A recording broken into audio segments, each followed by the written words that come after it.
Okay guys, I'm sure you are as eager as I am to carry on reading a series of unfortunate events. We've read chapters 1, 2 and 3, so we are on chapter 4 today. Where we left off was the children had gone to Justice Strauss's house to borrow a cookbook because Count Olaf had given them the ridiculous task of cooking dinner for 10 people when they are still children and they don't know how to cook. So let's see how that works out. The Baudelaire orphans copied the Budinesque recipe from the cookbook onto a piece of scrap paper, and Justice Strauss was kind enough to escort them to the market to buy the necessary ingredients. Count Olaf had not left them very much money, but the children were able to buy everything they needed. From a street vendor, they purchased olives after tasting several varieties and choosing their favourites. At a pasta store, they selected interestingly shaped noodles and asked the woman running the store the proper amount for 13 people, the 10 people Count Olaf mentioned, and the 3 of them. Then, at the supermarket, they purchased garlic, which is a sharp-tasting bulbous plant, anchovies, which are a small salty fish, capers, which are flower buds of a small shrub and taste marvellous, and tomatoes, which are actually fruits and not vegetables, as most people believe. I wonder if you guys knew that. Did you know that a tomato is a fruit and not a vegetable? I wonder if you guys knew that, because it's quite interesting, isn't it? Because you always think it's a vegetable, but it's not. It's a fruit because the seeds are on the inside.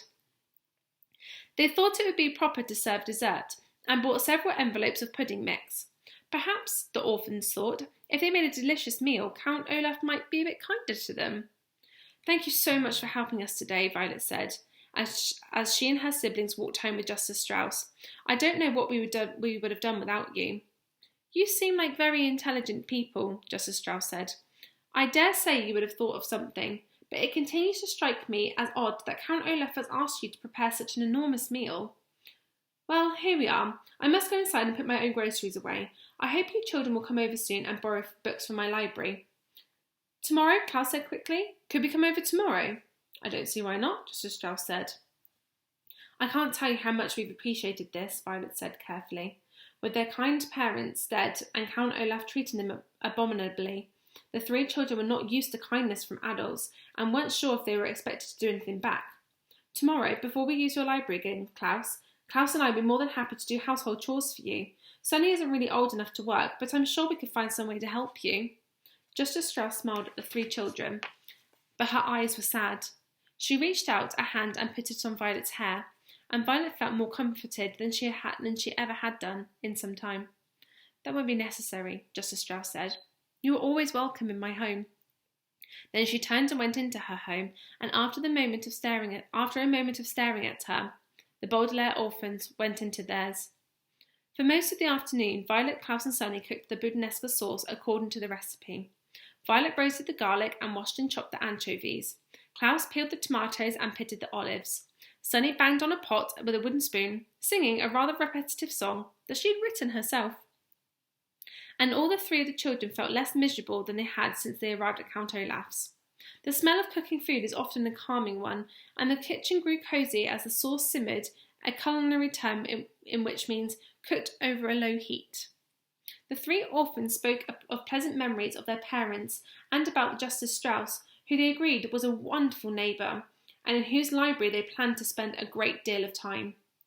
As they talked, they mixed and tasted the chocolate pudding. Just as they were placing the pudding in the refrigerator to cool, Violet, Klaus and Sonny heard a loud, booming sound as the front door was flung open. And I'm sure I don't have to tell you who was home. As I was reading that, a really nice picture was created.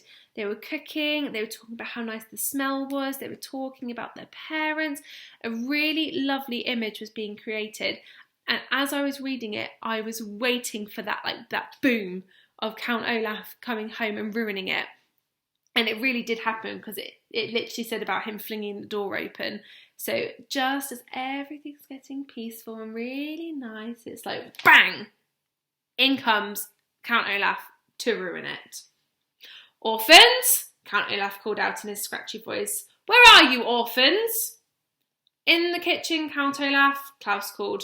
"We're just finishing dinner." "You'd better be," Count Olaf said, and strode into the kitchen. He gazed at all the three Baudelaire children with his shiny, shiny eyes. My troop is right behind me, and they are very hungry. Where is the roast beef? We didn't make roast beef, Violet said. We made puttanesca sauce. What? Count Olaf asked. No roast beef. You didn't tell us you wanted roast beef, Klaus said. Count Olaf slid towards the children so that he looked even taller than he was. I can feel that he might be really close to them. His eyes grew even brighter and his one eyebrow raised in anger. In agreeing to adopt you, he said, I have become your father, and as your father, I am not someone to be trifled with. I demand that you serve roast beef to myself and my guests. We don't have any, Violet cried. We made puttanesca sauce. No, no, no, Sunny shouted. Count Olaf looked down at Sunny, who had spoken so suddenly. With an inhuman roar, he picked her up in one scraggly hand and raised her so she was staring him in the eye. Needless to say, Sunny was very frightened and began crying immediately, too scared to even try to bite the hand that held her. Put her down immediately, you beast! Klaus shouted. He jumped up, trying to rescue Sunny from the grasp of the Count, but he was holding her too high to reach.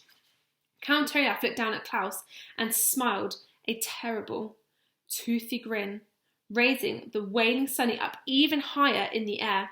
He seemed about to drop her to the floor when there was a large burst of laughter in the next room. Olaf, where's Olaf? Voices cried out. Count Olaf paused, still holding the wailing Sunny up in the air, as members of his theatre troupe walked into the kitchen. Soon they were crowding the room, an assortment of strange-looking characters, all shapes and sizes. There was a bold man with a very long nose, dressed in a long black robe. There were two women who had bright white powder all over their faces, making them look like ghosts. Behind the women there was a man with very long and skinny arms, at the end of which were two hooks instead of hands. There was a person who was extremely fat and who looked like neither a man nor a woman. And behind this person, standing in the doorway, were an assortment of people the children could not see, but who promised to be just as frightening. Here you are, Olaf, said one of the white-faced women. What in the world are you doing? I'm just disciplining these orphans, Count Olaf said. I asked them to make dinner, and all they have made is some disgusting sauce. You can't go easy on children, the man with the hook hand said. They must be taught to obey their elders. The tall, bold man peered at the youngsters. Are these, he said to Count Olaf, those wealthy children you were telling me about? There's a mention of the money again. Yes, Count Olaf said. They are so awful I can scarcely stand to touch them. With that, he lowered Sunny, who was still wailing, to the floor. Violet and Klaus breathed a sigh of relief that he had not dropped her from the great height. I don't blame you, someone said in the doorway. Count Olaf rubbed his hands together as if he had been holding something revolting instead of an infant. Well, enough talk, he said. I suppose we'll eat their dinner, even though it's all wrong. Everyone follow me to the dining room and I will pour us some wine. Perhaps by the time these brats serve us, we'll be too drunk to even care if it's roast beef or not. Hurrah! Cried the several members of the troupe, and they marched through the kitchen, following Count Olaf into the dining room. Nobody paid a bit of attention to the children, except for the bold man, who stopped and stared Violet in the eye. You're a pretty one, he said, taking her face roughly in his hands. If I were you, I would try not to anger Count Olaf, or he might wreck that pretty little face of yours. Violet shuddered, and the bold man gave a high-pitched giggle and left the room. How do you reckon that would have sounded, a high-pitched giggle? Like, go on, give one a go. That sounds like that doesn't sound that evil. The Baudelaire children, alone in the kitchen, found themselves breathing heavily, as if they had just run a long distance. Sunny continued to wail, and Klaus found that his eyes were wet with tears as well. Only Violet didn't cry, but merely trembled with fear and revulsion, a word which here means an unpleasant mixture of horror and disgust. For several moments none of them could speak. This is terrible, terrible, Klaus said finally. Violet, what can we do? I don't know, she said. I'm afraid. Me too, Klaus said. Hark, Sunny said, as she stopped crying. Let's have some dinner, someone shouted from the dining room, and the theatre troupe began pounding on the table in a strict rhythm, which is an excessively rude thing to do. We had better serve the puttanesca, Klaus said, or who knows what Count Olaf will do to us. Violet thought of what the bold man had said about wrecking her face, and he nodded. What I think he means there about wrecking her face is that, unfortunately, he's threatening her about the fact that Count Olaf might hit Violet in the face, which might give her bruises or cuts or scrapes, which might damage her beauty, which is a very, very horrible thing to say, which I guess I'm not surprised at why they're so afraid. The two of them looked at the pot of bubbling sauce, which had seemed so cosy while they were making it, and now looked like a vat of blood. Then, leaving Sunny behind in the kitchen, they walked to the dining room, Klaus carrying a bowl of the interestingly shaped noodles and Violet carrying a pot of puttanesca sauce and a large ladle with which to serve it. The theatre troupe were talking and cackling, drinking again and again from their wine cups and paying no attention to the Baudelaire orphans as they circled the table serving everyone dinner. Violet's right hand ached from holding the heavy ladle. She thought of switching it to her left hand, but because she was right-handed, she was afraid she might spill the sauce with her left hand, which could enrage Count Olaf again. She stared miserably at Olaf's plate of food and found herself wishing she had bought poison at the market just to put in the puttanesca sauce. Finally, they were through serving, and Klaus and Violet slipped back into the kitchen. They listened to the wild roar of laughter of Count Olaf and his theatre troupe, and they picked up their own portions of food, too miserable to eat. Before long, Olaf's friends were pounding on the table in a strict rhythm again, and the orphans went out the dining room to clear the table, and then again to serve the chocolate pudding. By now it was obvious that Count Olaf and his associates had drunk a great deal of wine, and they slouched at the table and spoke much less. Finally they roused themselves and trooped back to the kitchen, scarcely glancing at the children on their way out of the house. Count Olaf looked around the room, which was filled with dirty dishes. Because you haven't cleaned up yet, he said to the orphans, I suppose you can be excused from attending tonight's performance. But after cleaning up, you are to go straight to your beds. Klaus had been glaring at the floor, trying to hide how upset he was, but at this he could not remain silent. You mean our bed? He shouted. You've only provided us with one bed. Members of the theatre troupe stopped in their tracks at this outburst and glanced from Klaus to Count Olaf to see what would happen next. Count Olaf raised his one eyebrow, and his eyes shone bright, but he spoke calmly. If you would like another bed, he said, tomorrow you may go into town and purchase one. You know perfectly well we don't have any money, Klaus said. Of course you do, Count Olaf said, and his voice began to get a little louder. You are the inheritors of an enormous fortune. That money, Klaus said, remembering what Mr. Post said, is not to be used until Violet is of age. Count Olaf's face grew very red. For a moment he said nothing. Then in one sudden movement he reached down and struck Klaus across the face. Klaus fell to the floor, his face inches from the eye tattoo on Olaf's ankle. His glasses leaped from his face and skidded into a corner. His left cheek, where Olaf had struck him, felt as if it was on fire. The theatre troupe laughed, and a few of them applauded Count Olaf as if he had done something brave instead of something despicable.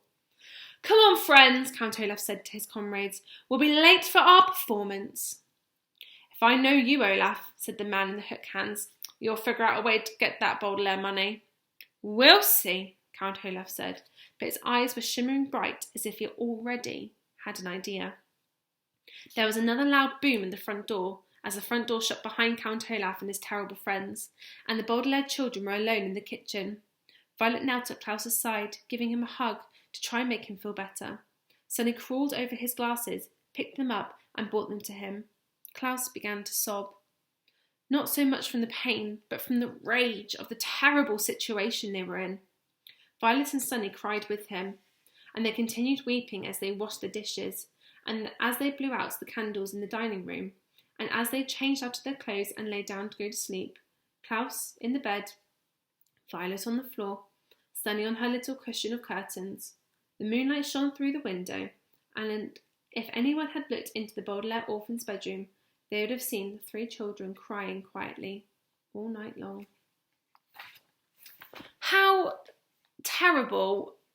I mean, if we didn't already have an impression of Count Olaf that he was a terrible person, what we've just read in that chapter definitely confirms it. He is a horrible, horrible person, and it's so obvious now that he's just after the children's money, because it's been mentioned 2 or 3 times now. He's definitely just after the money. He does not care about these children at all, and I feel so sorry for these children. And these children have some really incredible emerald power. How they can keep just getting up and going on when all this is happening to them is pretty incredible. So I think now we've read 3 chapters and we know for sure, that we've read 4 chapters, we know for sure that Count Olaf is a terrible person and there is no good in him at all. We know that for sure. And I'm really intrigued about what's going to happen in chapter 5, because I don't know if it can get any worse, but we're only 4 chapters in. It must get worse, and I can't imagine how. Let's read chapter 5 tomorrow. Join me tomorrow to see what happens. I'll see you then. Bye.